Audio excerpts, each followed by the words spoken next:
Ugh!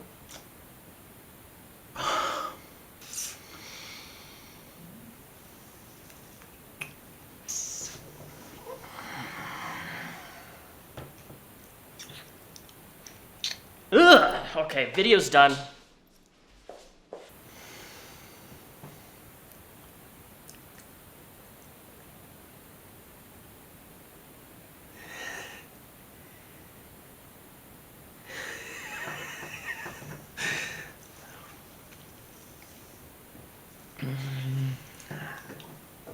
I gotta tell you something.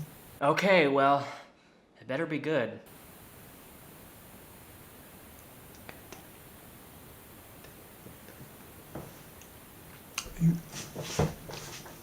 Are you ready to know what I'm gonna tell you? You ready? No, I don't think I am ready. Are you ready?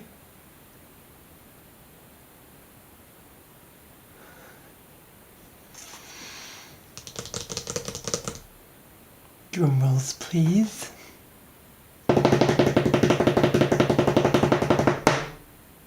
You're consuming.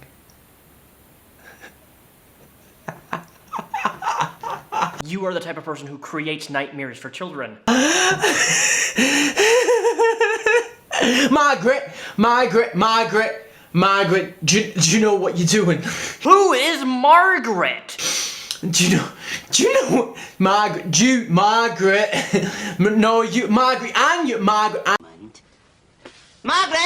Margaret!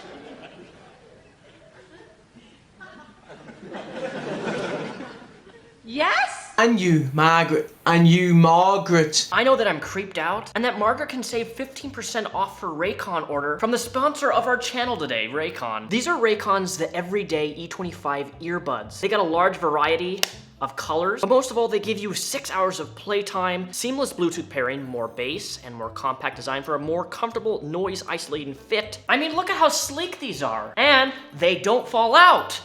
But the absolute best part of all is that these are half the price of your normal premium earbuds that you would buy on the market today. I use them every day when I'm running, and if you want to try them out for yourself, go to buyraycon.com/Repzion and you'll get 15% off your order. So not only are you saving money by buying these, you're saving more money by helping me and supporting me by trying some of the best earbuds on the market today. Support the channel? Click the link. Now, to give this video a starting point, we have to take a look at the TikTok account where these series of TikToks kind of just exploded out of nowhere. They were all trending on Twitter. But you see, 3 years ago on his YouTube channel, he posted another kind of weird, creepy video. Stand still!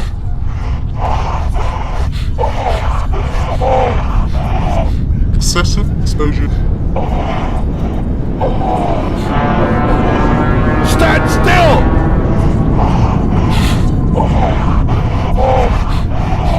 Excessive exposure. But if you look at the tags of the 2 videos that I have shown, they are listed under art. And while I do understand art is subjective, they still kind of give some creepy off vibes. But most of all, what people found is that in the comment section of these older videos he made about 3 years ago, everybody in the comment section is calling this man a cult leader. The cult leader of the garden. And well, just remember, not everything you see, hear, and people claim necessarily is true. So obviously there's like a YouTube video of me that's like being brought up that I filmed like 2 years ago. Margaret knows. This was a video, it was like a challenge where like people would be able to, like, you know, turn on a camera, and it was like this improv challenge. You know, you turn on a camera and you see what comes out, you know. And I thought I would give a go at improv acting, you know, hopefully, you know, it might get picked up as like an audition, and I could use it as an audition, and, you know, like maybe get a acting gig from it or something like this, you know. Obviously, everyone thinks it's real, so, you know, I did a good job at acting. Didn't get my gig though, but you know, yeah, it's just like me acting in a video, improv acting. I'm going to give you a tour of the garden, a community where you are welcome. This is the office, some perching chickens. This is the free bus with clothes and stuff that you can take. That's the schoolhouse. That's the kitchen bus. The old community cabin. The new tool shed. That's the shower house. The new community cabin. That's the toilet. There's a cabin there. There's a cabin over there and a cabin here. This is the outdoor kitchen we use in the summer, getting renovated. Over there is the library, a nice pond, chicken coop, school bus, school bus, school bus, a watchtower, greenhouse, one of the gardens, the dirt church, and soon to be sauna. Here's the whole thing. You're welcome to join us. The address is in the description. So this was the first TikTok that he made, and quite frankly, I'm all about it. I want to make it really abundantly crystal clear in this video that in no way am I digging or attacking sustainable energy or growing your own crops, or living off the land. I think those are amazing things to do. Personally, I love gardening, beekeeping, I just have no place to set up my bees. So when it comes to environmentalism, I'm all about that stuff. And on the surface level, this video seems innocent enough, at least in my opinion. But boy, it's just weird going from this TikTok to those two previous videos that you just watched. But the number one weird thing is on their TikTok, they're posting their public address on social media, inviting random people to come visit and live with them. No, I'm not joking. You know, your account's blowing up, you're getting big, and you're posting your public address for random people of all backgrounds to come live with you on this sustainable land in this off-grid commune. And for those of you who don't know what a commune is an intentional community of people sharing living spaces, interests, values, beliefs, and often property, possessions, and resources in common. Now, what's important is that in a commune, they share a lot of the same values and beliefs, which is something that we're going to be focusing on today, is values and beliefs. Because other members in this commune have some crazy beliefs, which we're going to tackle today and take a look at, in which this person is still part of that commune. That is concerning, especially if newer people are coming in, people are being invited in, and you have somebody in this commune with these radical beliefs and opinions and thoughts that are just wrong. So what really started all this cult stuff is somebody asked a question on his TikTok, which sparked some controversy. Let's ask everyone if we live in a cult. Jeff, do we live in a cult? No. Julia, do we live in a cult? I don't think so. Brian, do we live in a cult? Of course it is. Do we live in a cult? Do we? Alright, she's not. Now, the lady that you just saw there is Rel. She goes by the name Rel, and she's one of the additional commune members which we're going to be diving into. Now, something that I find funny about him just rushing up to people in the commune, putting the camera and saying, do you live in a cult? Do you live in a cult? Like, let's just say hypothetically, they are in a very cultish-like environment and living situation. They're being provided free stuff and free living and free everything. And one of the key factors of something being a cult is the fact that they're not going to come out and say, yes, we're a cult. That's just not what they do. The number one thing about cults is that they're hidden, and they're hidden very well. They bring people in from an environment that are either A, naive, or B, going through very difficult related personal stuff, and that community surrounds them, pulls them in, and then that person gets sucked into that lifestyle. John, do we live in a cult? I don't know. Find more people to ask. Guys, do we live in a cult? No, what? Okay. Thanks. Do we live in a cult? No, I don't think so. Okay, great. Carl, do we live in a cult? No, it's a community. And the verdict's in, guys. We don't live in a cult. So naturally, with this response to the whole cult thing, he made another TikTok. Now we're going to have council, where we make decisions based on consensus.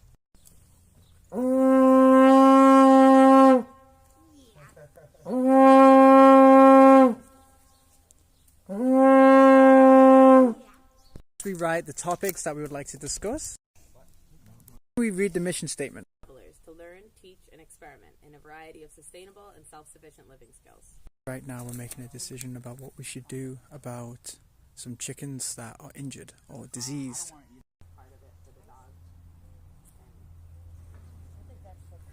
Make decisions with 10 seconds of silence, and the proposal right now is, should we kill the chickens?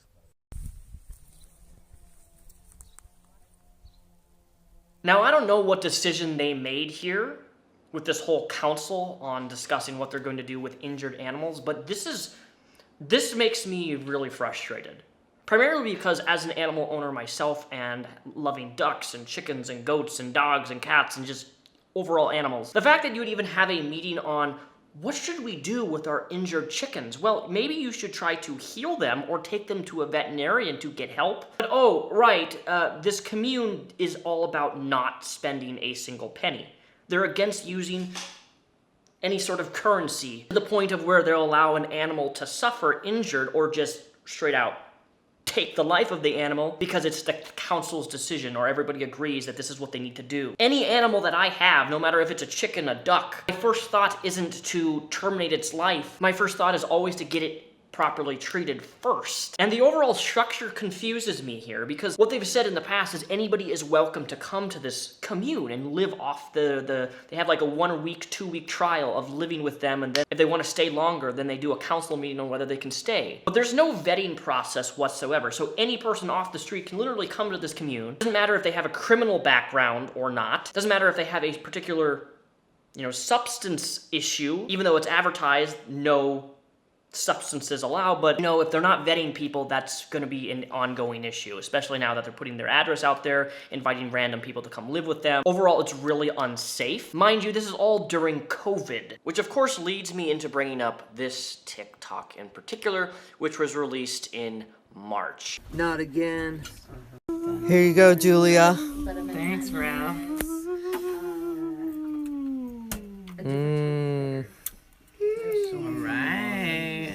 Oh, I'll partake. Making Cocktails, but we could make liquorless cocktails. Yeah, just like, I don't know, maybe it's possible. Drink the Kool-Aid. Oh my god. I'm not controlling my hands. Quick, drink it. Drink the Kool-Aid. Drink the Kool-Aid, guys. Quickly, It's happening? quickly. Tree, get some Kool-Aid. Cornbread. Cornbread, get in here. Kool-Aid. Get the Kool-Aid. Get the Kool-Aid. Before we all pass out on the ground.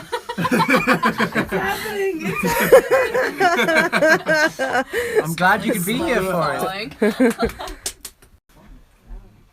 Now in this TikTok, you can see everybody taking a big bottle of Kool-Aid and they're all passing it around, taking sips. Of course, if anybody has that virus, if anybody is sick, this is easily going to be spreadable. Now, something that I have to mention here is that back in January of this year, Tree and Julia both were tested for COVID and they tested positive for it. I talked to his brother. He confirmed this also. He shared me a small little text message. This is him admitting it. He has no symptoms because not everybody who comes down with COVID necessarily has, critical symptoms. It's really different for every person who gets it. When he found out he had COVID, him and Julia did an automatic 2-week detaining themselves in isolation from outside of this commune. And apparently after 2 to 3 weeks, if you do have COVID, it can just go away. For some people it doesn't, for some people it does. But the TikTok was filmed almost 3 months after that fact. But regardless of that information, I still think it's really irresponsible to be sharing liquids with a group of people, especially even if you've had COVID a month or 2 months ago. But then, it has taken lives and it is serious and it is real. I just think it's really irresponsible to be doing what, Tree and all the other people are doing and not social distancing. But when it comes down to the nit and grit of Tree himself, the ginger guy, and Julia, I don't think that they are a cult leader. But most of all, they were only there for a few months and Tree started making these TikToks and they started going viral. It's other members like Rel and even Cornbread where these types of things need to be addressed. So that's all about the main influencer guy on TikTok. So let's dive into another member of this commune who's been there pretty long. This is going to probably upset you. And this is what I talk about when I talk about people coming into this commune and living in this commune. They share beliefs and values and things like that. I really hope nobody shares her beliefs and values because if so, that is, wow. Let's just take a look, shall we? This woman is Rel. She is very vocal. She does not respond to criticism very well. And she has some, I'm not going to say borderline, she does have some conspiracy theory level Alex Jones type thinking here. One post from December 9th of 2020, she says, the whole medical field is a joke. Doctors are actually criminals / watch out. Ah, yes, you know, the people who are trying to do everything in their power to keep people safe and protect people. My mom, who was a registered nurse, you know, they're all criminals. Their whole goal is just to criminalize and not help and protect and save people's lives. What a great way to start off your reputation, Rel. Mind you, she says the whole, not some, the whole medical field is a joke, meaning that anyone who works in the medical field, down you go. You're a criminal. You're a criminal, Harry. On December 8th of 2020, she says, if you need a therapist, what you really need is better friends. Now, one of the more interesting things is I just dived into the replies because I wanted to see what her response would be to people who disagree with her. Not true, I see what you mean, but honestly, I love my therapist. She's become my friend, and being able to talk to her has helped me improve my communication with my friends and myself. Rel replies, interesting. I guess you've never had any good friends. Really, Rel? I've had amazing friends. Not everything is meant to be shared, though. Some of us have had issues that we don't want to wear on our sleeve, like, you know, for example, this is really closed-minded thinking of you, and it's really sad. Another person replies, this is a very toxic way to view the topic.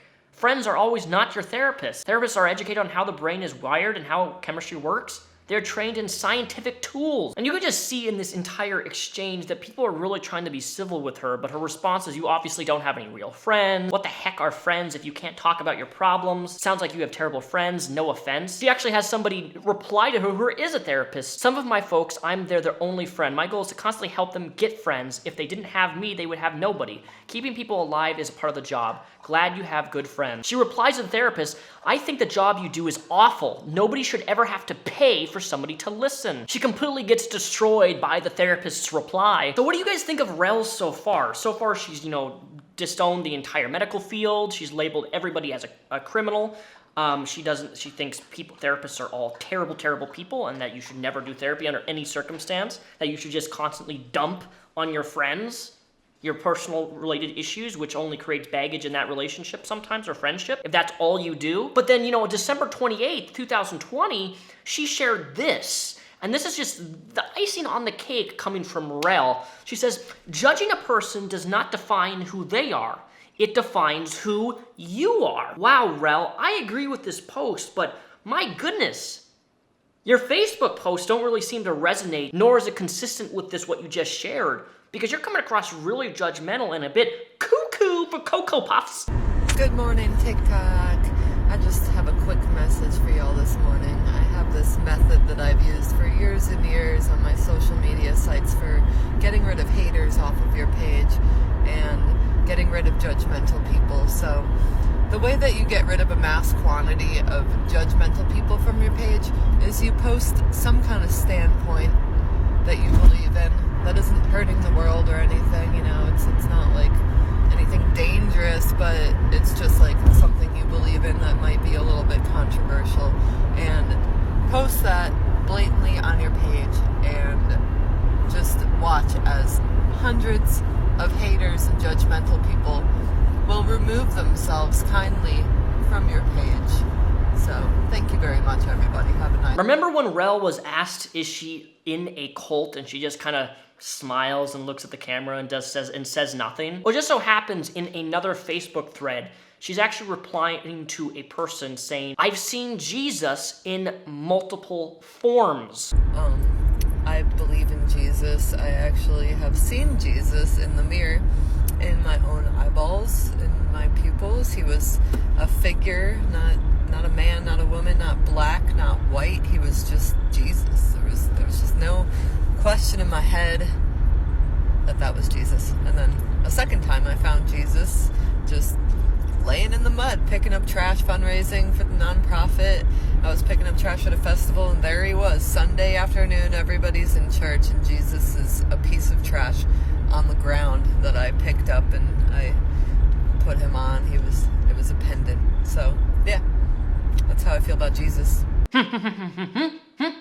You know, because seeing, you know, Jesus in your grilled cheese sandwich and having some sort of, you know, religious or spiritual enlightening with seeing Jesus in the mud or in a mirror, that's not really suspect at all. Now, do you guys understand why I kind of have an issue with this commune? Is because this is one of the main members of the commune. They start saying things like, I see God in multiple forms. This is why this group started being called a cult. is primarily because of this member's response to people, most of all how she thinks, and she's one of the main members of this commune. And obviously, if she really thinks this stuff, she's gonna be influencing the people who come in, her ideologies and her thoughts and her perspective. This creates a dangerous precedent, especially if she tries to influence any of the people who are coming in with this line of thinking. But hey guys, we're almost done. But another thing about Rel is she posted this on November 23rd of 2020, making a cat hat. This is a cat skin on her head. This cat here looks just like the cat that I made a hat out of. Crazy, right? I don't know what to say. They're asking so many questions, thousands of comments. Who are you people? Where are you? Come to the farm. That's a little bit creepy, Rel. But overall, this garden has been around for 12 years. It's been a very long thing. Hundreds and hundreds of people have come in and out. But it's members like Rel which really start the controversy and the speculation of people pointing fingers saying this is a cult because of things like this. This is my dog's tail. See? He's still wagging his tail, guys. He's still a happy boy.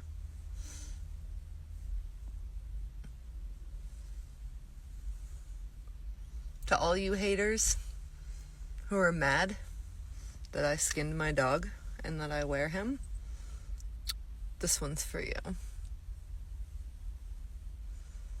Just for you. For all the haters. She's a wacko conspiracy theorist. I couldn't really figure out if that cat, the white cat she was wearing on her head was her own cat, because there was another TikTok video. Apparently, a feral cat came in to the community and was like trying to eat some of the chickens, and they took the life of that cat, that feral cat, wild cat, I don't know, and then they ate him. They ate the wild cat, which sparked a large controversy online. Animal kills your other animals, you kill that animal. Because we don't waste, we ate it. And because we don't waste, whoever was here at that point in time ate that cat. Making speculations, are they eating people? You know how the internet works at the end of the day. In an article which I highly recommend you give a read, which is linked down below in the description, one guy says if you want to create an internet-hating machine, talk about how you ate a cat. And well, he's not wrong with that. Like, I don't know why you would tell if you did do that, even though I don't support it, I don't know why you would tell the internet that. Like, I don't know what you would expect the reaction to be, is eating a house cat or a feral cat that wanders on your land, just eat it. I don't know. It's just, it's really strange considering that their mission statement's all about eco-living and taking care of animals. But as we've already established, they do council meetings with trying to figure out, oh, do we want to just take these diseased chickens and not help them, or should we just take the lives of chickens just because we won't go to the vet and actually get them treated? Like, I don't know. It's really convoluted. There's a lot of moral ambiguity, moral conflicts with some of the things that I've seen and what they've done and said compared to their actual mission statements on what they do. I'm of the belief that animals overall shouldn't have to suffer, but in good related news is that this commune has actually been shut down. So the garden just posted on their Facebook page that they are currently not open to the public. I'm hoping it's because they're taking the concerns into consideration and maybe creating a process to have people join instead of just inviting anybody. But I've also heard that they had an issue with infrastructure and some of the buildings that they built not being legal and having some issues with their local government. So I feel like that's probably more likely the reason why. Whatever the reason is, I hope that they take the safety concerns of people on TikTok into account and they kind of revamp their whole system, make it more safe, more welcoming. Yeah, maybe this will be a good thing for them. It's no longer active as of right now as I'm making this video. And then somebody who actually lived on the land had this to say about their experience, which does raise even more concern. If you're a minor, they will give you booze, they will give you drugs, they will give you whatever the fuck they have going on. So this video is from Hunter, who formerly stayed at the garden. He has a lot to say about the stuff that he witnessed there, stuff that goes on. In that video, he was raising his concerns about minors on TikTok who might see the garden being advertised and go visit. He talks about how they don't check IDs, they don't enforce that you have to be 18. And he said they will offer alcohol, they will offer drugs to people who show up. This is obviously alleged. I have no way of knowing if this is true. It does sound very Rainbow Family. There have been so many incidences of underage use and alcohol at Rainbow gatherings, and the garden is in some way affiliated with Rainbow Family. And I'm going to end it on that note. This is a subgroup of the Rainbow Family, which has had their own set of controversies if you do a deep dive into that, specifically in relation to joining the revolution, joining and condemning all of Babylon. View some really big deep dives, you'll even find out there's been links and cases of missing people who have joined the Rainbow Family. So overall, I think it's normal for you or me to raise an eyebrow over the things that we've witnessed and the things I've talked about today in this video in regards to this TikTok commune or cult or whatever you want to call it. These are valid concerns from valid people investigating. I hope this video was educational or you learned something in some way. All of my social links are linked down below. I have one singular link. You click that link, it'll open up. All my links are there. I stream on Twitch every single week. I have an OnlyFans. I have a very active Twitter. Overall, if you're looking for something specific on my social medias, it's probably there somewhere. I also have a very active Discord, which is also linked down below. And I'm almost in there every single evening, at least 1 to 2 hours every night. I'm in my Discord. Feel free to join. I do take video suggestions and video topics every once in a while in my Discord. I hope you guys have a fantastic rest of your week, and I will see you guys for another video next week.